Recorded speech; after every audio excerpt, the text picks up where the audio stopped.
예수님께서는 나사로를 살리신 엿새 후에 다시 베다니에 있는 나사로와 마르다와 마리아의 집에 방문하십니다. 한데 거기서 사람들의 상식으로는 납득할 수 없는 예상치 못한 뜻밖의 사건이 일어나게 되었습니다.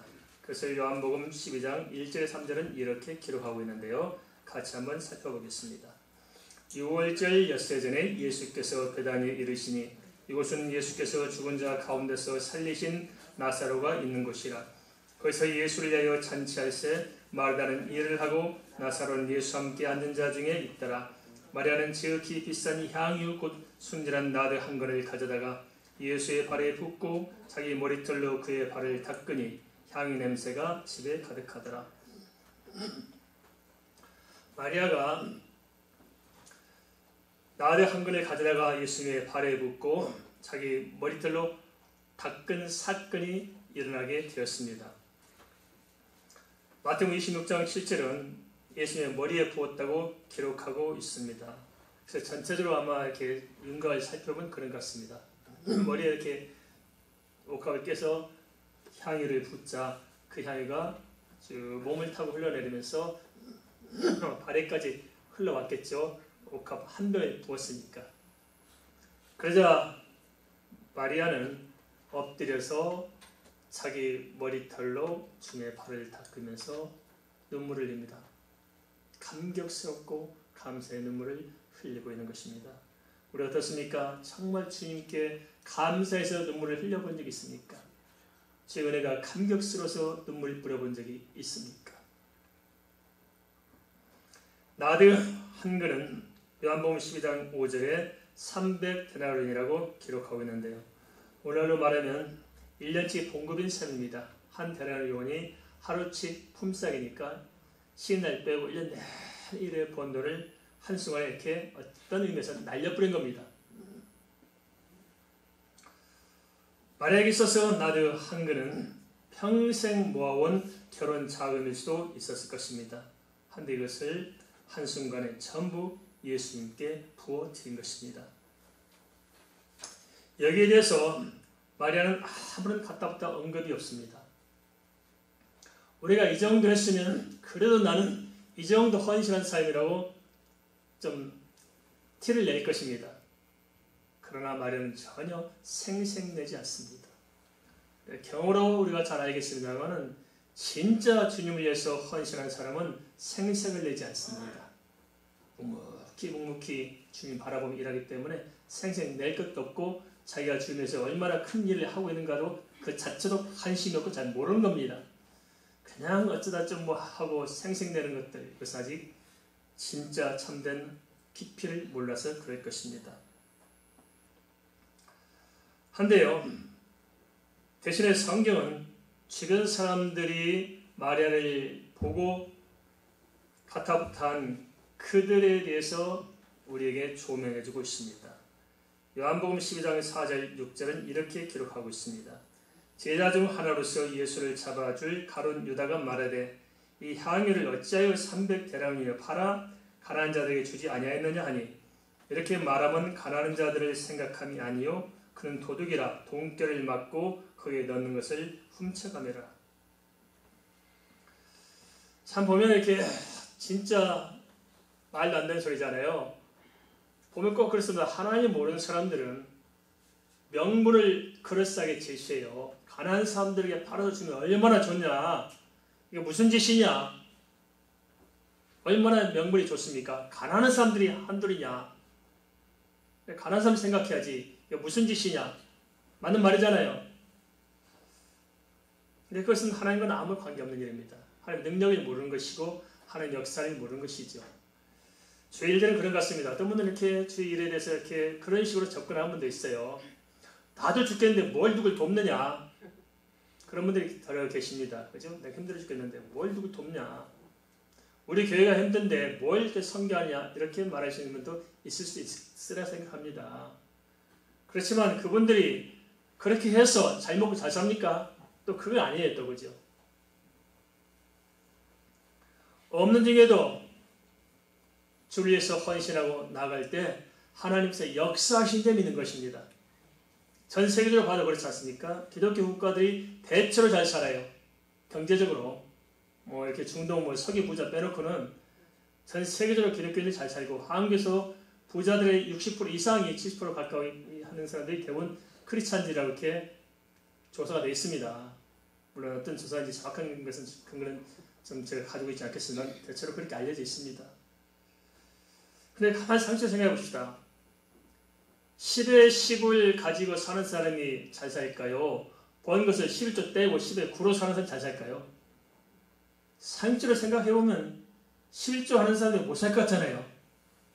그런데 성도들은 달라요. 11조만 합니까? 감사금, 성교원금, 건축원금, 뭐 또 이웃 돕기 뭐 열심히 하잖아요. 그런데 잘 살아요.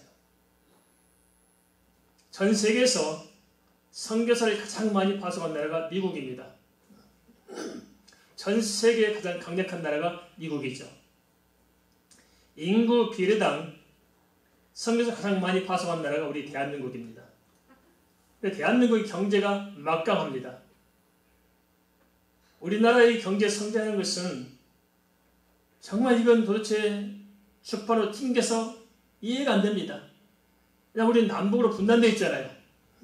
그리고 중국과 일본이 치열하게 우리를 견제하고 있잖아요. 우리가 지하자원이 뭐가 있습니까? 아무것도 없잖아요. 이런 대한민국이 세계에서 다른 사람들이 부러워할 만큼 우리가 엄청나게 잘 살고 있습니다. 우리는 모르죠. 밖에 나가면 대한민국 사람에서 얼마나 부러워하는지 모릅니다. 대한민국 사람은 VIP 취급합니다. 이게 왜 그럴까요? 하나님의 은혜입니다. 우리가 없는 중에 선교했고, 없는 중에 도왔고, 없는 중에 교회를 세고, 없는 중에 우리가 주인들을 감당해온 한국교회 주신 하나님의 축복인 것입니다.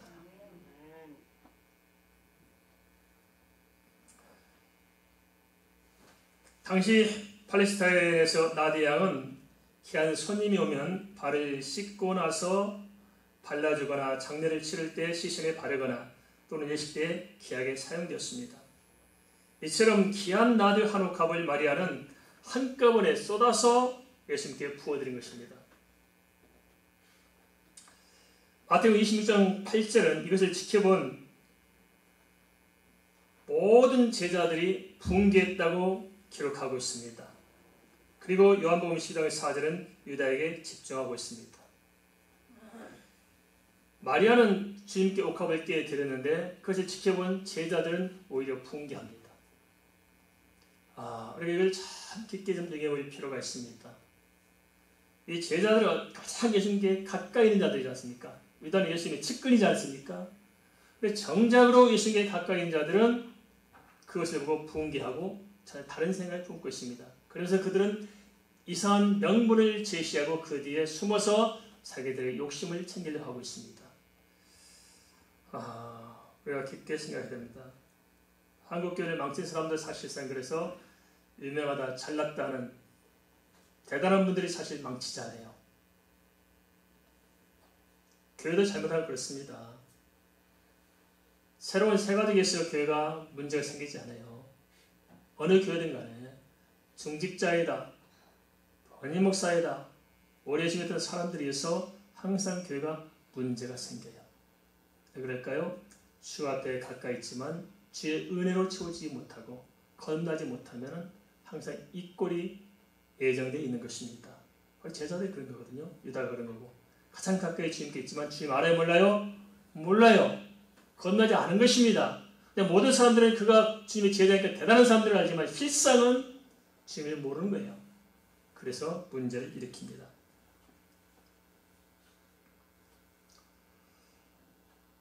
어찌 보면 그들의 생각이 참 합리적이고 정확해 보였지만 그러나 주님의 관점은 달랐습니다.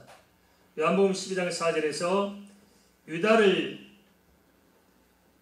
이렇게 드러내고 또 마리아의 나드가 등장되는 것은 마리아의 나드와 유다의 말을 서로 비교하면서 뭔가 말씀하고자 하는 것이 있다는 것입니다.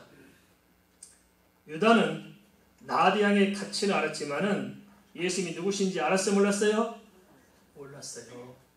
그러니까 유다라는 사람의 생각은 뭐냐면은 항상 이 세속적인 가치예요. 세상적인 가치를 가지고 돈의 가치를 가지고 모든 걸 평가하고 그렇게 이해하고 해석한 것입니다. 그러니까 버떡 떠오르는 게 뭐냐면 그 나드 한 옥합의 가격 얼마인가를 먼저 생각하는 거예요. 그래서 그 논리를 가지고 지금 접근하고 있습니다. 그렇게 살다 보니까 결국은 예수님을 알지 못하고 예수님을 파는 일까지 생긴 것입니다. 그러면 마리아의 중심을 알고 있는 예수님께서는 마리아가 옥합을 깬 사건에서 어떻게 해석할까요? 주님의 관점을 좀 우리가 살펴볼 필요가 있습니다. 마태복음 26장 13절에서는 이렇게 말씀하고 있습니다. 내가 진실로 너에게 이르노니 온 천하 어디서든지 이 복음이 전파된 곳에서는 이 여자가 행한 일도 말하여 그를 기억하라 하시니라. 예수님께서는 온 천하의 복음이 전해지는 곳에서는 마리아가 옥합을 깬 사건도 전해서 기억하도록 하십니다. 왜 그럴까요? 단순히 마리아가 옥합을 깬 것은 그냥 옥합을 깬 게 아니에요. 그냥 그 재물을 깨뜨려서 주님께 드린 것이 아니고 그것은 주님께서 바라볼 때 다른 의미, 다른 차원에서 한 일이라는 것입니다. 우리도 마찬가지입니다. 우리가 엄중히 헌금도 하고 이러저러 하지만 사실 우리는 그 돈의 문제일 수 있고 현실의 문제일 수 있지만 주님께서 바라볼 때는 그게 아니라는 것입니다. 우리가 성경헌금을 했어요. 우리는 성경헌금을 한 거예요. 우리 재물을 가지고 일부를 성경헌금에 동참한 거예요. 그렇지만은 주님께서는 그거 아닌 것입니다. 주님의 큰 구속사의 역사를 이루는 거대한 일을 행한 것입니다. 보는 관점이 다른 거예요. 앞서 요한복음 10장 4절의 유다의 반응과 마태복음 26장 13절 예수님의 당부를 보면 이 사건은 특별한 의미가 있는 사건임을 알 수 있습니다. 그것을 요한복음 12장 7절 8절은 이렇게 정리해서 주님께서 다시 말씀하십니다. 예수께서 이르시되 그를 가만두어라. 나의 장래할 날을 위하여 그것을 간직하게 하라. 가난한 자들은 항상 너희와 함께 있거니와 난 항상 있지 아니하리라 하시니라. 실제로 예수님께서는 돌아가신 후에 향유를 바르지 못했어요. 왜냐하면 안식일이 다가오잖아요. 시간이 짧아가지고 물론 유대인의 어떤 관리에 따라 장례를 하긴 했습니다만 시간이 촉박하니까 또 그 전후 사정 때문에 예수님께 향유를 바르지 못하게 됐습니다. 그런데 누가 그 향유 바르지 했느냐? 장례하기 전에 옥합을 깨서 마리아가 주님 몸에 향유를 부어서 장례를 준비한 것입니다. 주님께서 그걸 내다보고 이렇게 말씀하고 계시는 거예요. 그 때문에 앞서 예수님을 팔 유다를 언급했고 복음이 전해지는 곳에 마리아가 행한 일로 전해서 기억하도록 하신 것입니다. 단순히 마리아가 옥합을 깼다는 것을 전하는 것이 아니고 왜 마리아가 옥합을 깨서 주님께 부었느냐 하는 그 내용을 전하는 것입니다. 마리아가 왜 그랬을까요? 그냥 감사해서 다시 옥합을 깬 걸까요? 그게 아니었습니다. 그것은 마리아의 신앙의 고백이었던 것입니다. 주님께서는 죽은 나사로를 살린, 오라비 나사로를 살린 그런 분이라는 사실들을 통해서 주님은 인간의 생사복을 지정하신 부활의 주님인 것을 알게 됐고 그를 통해서 주님의 모든 말씀은 사실이라는 것을 알게 되었고 그런 말미암아 인간은 죽어도 부활했다는 사실, 영원한 생이 있다는 사실들을 믿고 고백해서 그 주님을 높이 찬양한 것입니다. 그 주님에 대한 고백을 널리 전하라. 그 자체가 복음 아니겠습니까? 그것을 말씀한 것입니다. 마리아의 일은 죽은 나사로도 연결지어서 그리스도의 장례와 부활을 예표하고 있었던 것입니다. 그것을 정리하는 말씀이 바로 요한복음 12장 9절입니다. 유대인의 큰 무리가 예수께서 여기 계신 줄을 알고 오니 이는 예수만 보기 위함이 아니요 죽은 자 가운데서 살리신 나사로도 보려 함이라라. 어찌 보면 요한복음 12장 9절은 문맥상 제자리가 아니라 엉뚱한 자리에 있는 것처럼 보입니다. 문맥상 쭉 보세요. 이 말씀 여기 있었을까? 여기 붙어 있어야 할까? 하는 생각이 듭니다만은 사실은 문맥의 전체 흐름으로 볼 때 주의 말씀, 이 말씀은 정확한 자리에 있는 겁니다. 요한복음 12장 9절이 이 자리에 있어야 할 것은 하나님의 계획 속에 정확히 있다는 거예요. 그 자리에서. 이 사람들의 관심은 유다와 달랐습니다. 유다는 예수님보다 돈에 관심이 앞서 있었지만 나사로의 집에 몰려든 사람은 그들의 대다수는 죽은 나사로가 살아났다는 소문을 듣고 몰려온 것입니다. 그래서 예수님뿐만 아니라 나사로를 보려 함이라는 이 말씀을 우리에게 부각시켜주고 있는데요. 그게 무슨 뜻이냐? 예수에 대한 소문은 들었어요. 그런데 그들이 직접 표적을 못 봤잖아요. 그래서 나사로가 진짜 살아나는 표적을 봄으로써 진짜 예수께서 우리를 위해서 오신 그리스도의 사실들을 알고 믿기를 원했다는 거예요. 그래서 몰리는 것입니다.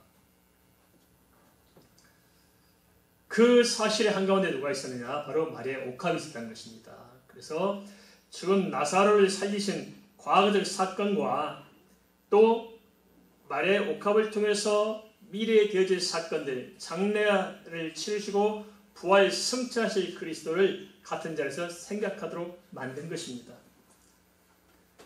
그런 의미에서 요한복음 12장 9절은 정확한 자리에 있다는 거죠. 주님께서 옥합을 깨어서 부어드리는 마리아의 헌신은 자신의 전 생애를 드린 것과 다름이 없었을 것입니다. 우리가 믿음으로 산다면 마음의 중심이 이 정도는 되어야지 않을까 싶습니다. 그죠?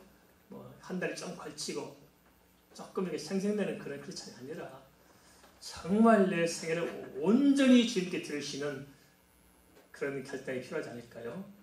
내 마음도 뜻도 생각도 주께 있고 물질도 주님의 것이고 시간도 주님의 것이고 또 내 모든 재능도 주님의 것이고 내 생명도 주님의 것이고 모든 것이 주님의 것이고 나는 주께로 왔다 주께로 간다는 사실을 인정하고 예수 믿는 것, 이게 믿음입니다. 동의하십니까? 물질이 누구 거라고요? 진짜 믿습니까? 그런데 키는 내가 지고 싶죠? 시간이 누구 것입니까? 내 생명은요? 내 재능은? 그렇습니다. 모든 것이 주님의 것임을 인정하고 믿는 것, 그것이 거듭난 성도들의 신앙인 것입니다. 마리아를 통해서 그걸 보여주고 있지 않습니까?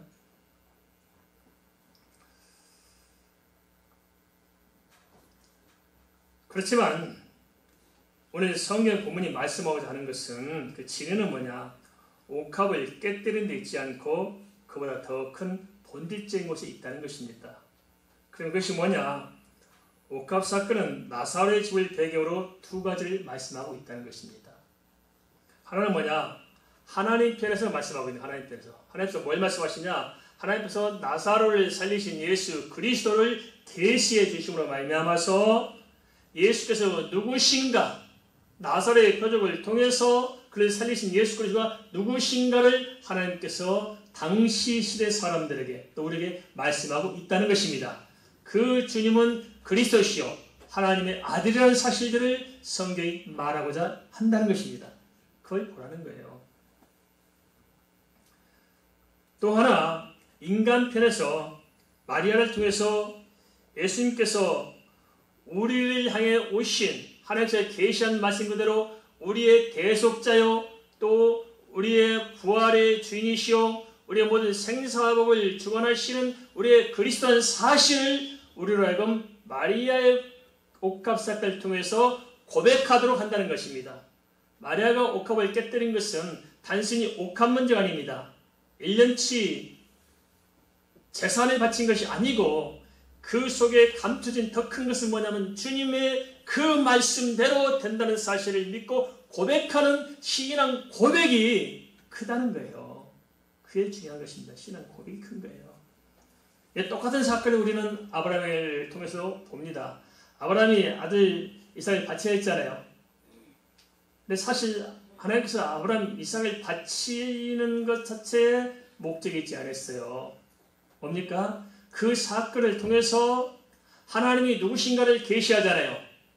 하나님, 이 땅에 오실 하나님은 바로 부활의 주님이신 것을 보이셨고 예수 그리스도의 대속을 통해서만 인간은 구원받을 수 있는 것이고 그 안에 우리는 부활이 있다는 사실을 보여주신 것이고 하나님은 생명을 존중하기 때문에 당시 고대 근동에 있었던 모든 인간의 제사는 인신제사나 모든 우상제사는 받지 않으심을 말씀하셨고 아브라함은 믿음의 조상으로서였기 때문에 그가 믿음이 무엇인가를 알도록 하나님께서 그 사건을 계시해 주셨고 아브라함은 이삭을 끌고 가는 것을 통해서 하나님의 부활을 믿었던 신앙의 고백을 통해서 하나님과 인간의 계시적인 만남을 우리에게 보여주고 있는 것입니다.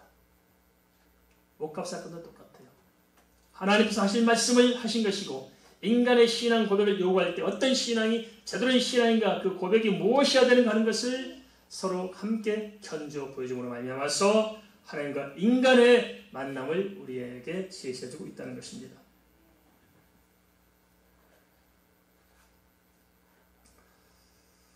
그러면서 또 성경을 한 걸음 더 나가서 이러한 영적인 측면과는 전혀 반대편에 있는 당시 시대 상황을 대조하고 있습니다. 왜 이런 것을 보여줄까요? 그것은 그 당시 마리아와 같은 사람이 있었는가 하면은 또 그 마리아를 통해서 일어나는 그 모든 주변의 나사로까지 이르는 사건을 통해서 예수님과 다가오는 사람이 있는가 하면은 예수 근처에 가장 가까이 있으면서도 반대하는 사람들, 깨닫지 못한 사람들을 보여줌으로 말미암아서 서로 대조해서 우리가 무슨 길, 어떤 길을 선택할 것인가를 결정하기를 원하신다는 것입니다. 요한복음 12장 10절 11절입니다. 대제사장들이 나사로까지 죽이려고 모이하니 나사로 때문에 많은 유대인이 가서 예수를 믿음이라라. 나사로까지 죽이려고 하잖아요. 그죠? 나사로 무슨 죄가 있어요? 그런데 예수만 죽이려고 그런 것이 아니고 나사로까지 죽이려고 하잖아요. 이런 일은 지금도 있는 것 같아요. 우리 절대 이러면 안 됩니다. 교회도 그런 것 같습니다. 처음 교회 나오신 분들 뭐 은혜 받고 라인 하면 먼저 믿는 사람들 괜히 옆에서 쪼아요. 그죠? 그런 경험이 있어 없어요? 우리 교회는 없는 거라 참 다행입니다. 괜히 쪼고 괜히 헐뜯고 괜히 그래요.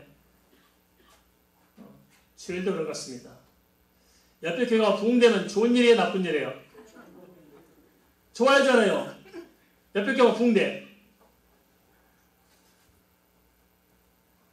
아니 뭐 내가 볼 때 지금 별 무시할 만한 사람이 이렇게 와서 뭐 은혜 받고 축복받고 뭐 잘 돼. 좋은 일 나쁜 일이에요?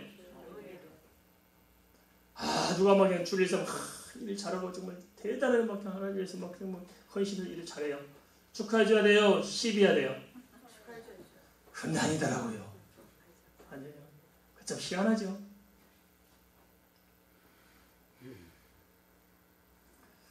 당시 시대도 똑같았어요. 아이러니하게도 백성들의 영혼을 책임져야 할 대제사장들은 정작으로 사람들이 예수 믿고 구원받는 것을 싫어해서 자기들도 안 믿고 백성들도 못 믿게 가로막고 있었습니다. 그래서 나사로를 죽여서 없애버려야 예수님께서 나사로를 고쳤다는 사실, 살렸다는 사실을 사람들 모를 줄 알고 나사로를 어떻게 죽일까 이런 궁리를 하고 있었다는 것입니다. 얼마나 치졸합니까 이게. 믿으면 되잖아요. 안 믿어요. 참 아이러니한 것이 뭐냐면 전 세계를 구원하고 인류를 구원하고자 하나님의 계획 가운데 이스라엘에서 선택했잖아요. 그리고 그 백성들의 영적인 문제를 담당하도록 제사장들을 세웠잖아요. 그리고 이스라엘 백성들은 메시아를 기다렸잖아요. 그럼 제사장들이 당신 나라의 백성들에 대해서 영적으로 책임을 지하잖아요. 근데 책임을 집니까? 반대예요. 반대. 오히려 누가 예수 믿을까 싶어서 안 달래요. 아니 예수 믿고 구원받도록 세웠는데 그런 일 하도록 세웠는데 예수 믿을까 싶어서 안 달래요. 심지어 죽이려고 합니다. 왜 그럴까요? 그것은 자기들이 하나님 자리에 앉아서 행시하고자 했기 때문입니다. 이걸 버려야 됩니다. 정말 무서운 일입니다. 우리나라 역사도 참 참혹합니다. 우리가 신사참배가 있었잖아요. 신사참배. 신사참배를 누가 가결했어요? 대한민국 장로회 총회에서 가결했어요. 누가 주대? 총회장님께서 신사참배 해야 된다고 우겨가지고 목사들 협박해가지고 다 신사참배를 통과시켜서 신사참배를 교회가 만들었어요. 이렇게. 그때 신사참배 반대한 사람들, 주기철 목사님이나 손양원 목사님은 다 목사가 면직됐어요. 이런 목사 자격이 없다. 다 면직돼가지고. 그래가지고 뭐 주기철 목사님 제가 기억으로는 7년, 8년 전인가? 8년 전인가? 그때서 대한의 장로회 우리 서평 노회에서 목사 복직. 그 다음 뭐 했어요?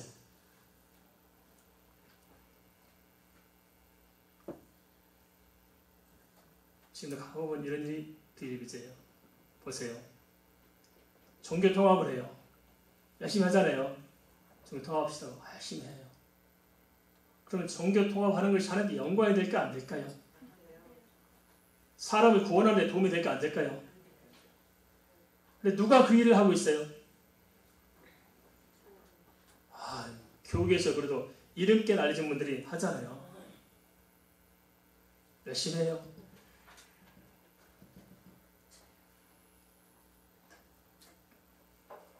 그게 바로 이 대신앙들의 전체를 밟고 있는 것입니다.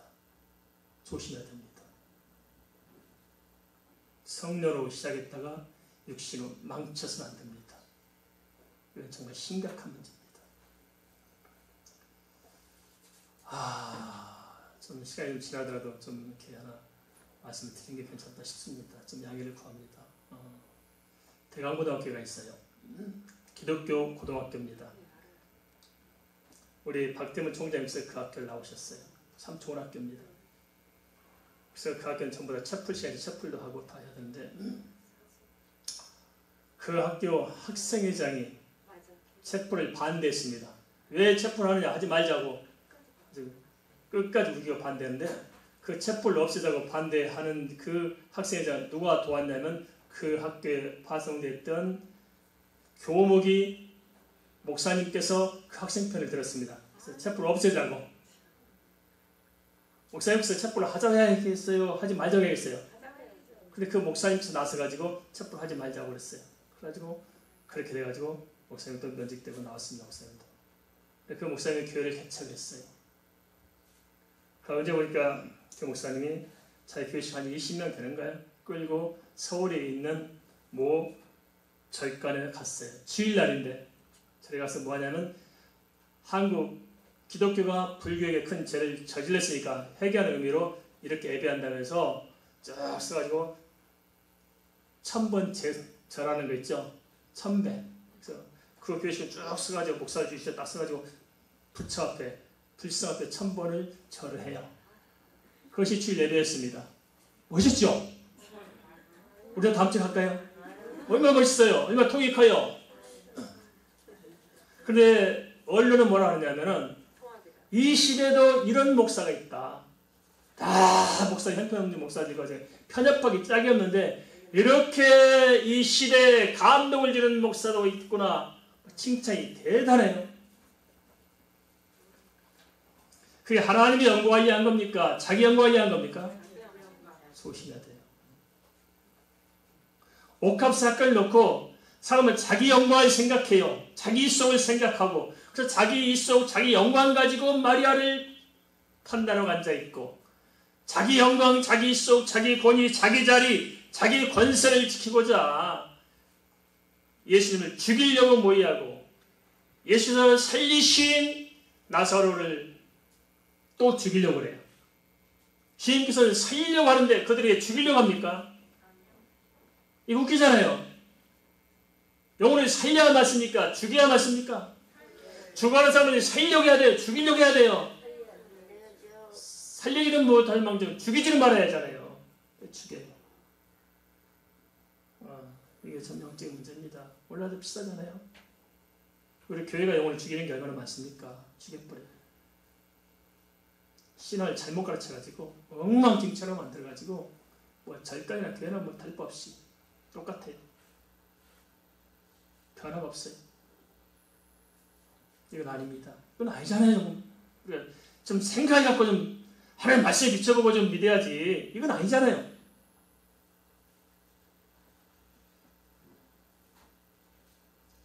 성경은 극단적인 대조를 통해서 무엇이 옳은가를 우리에게 묻고 있습니다.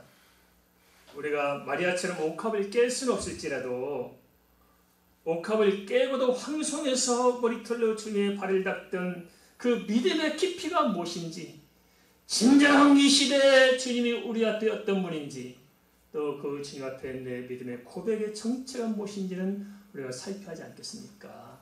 신앙은 진실한 것입니다. 진실을 떠나면 부패합니다. 우리 신앙을 다시 진실한 자료로 회복할 수 있는 결단이 우리에게 주어지기를 주의 이름으로 축원을 드립니다.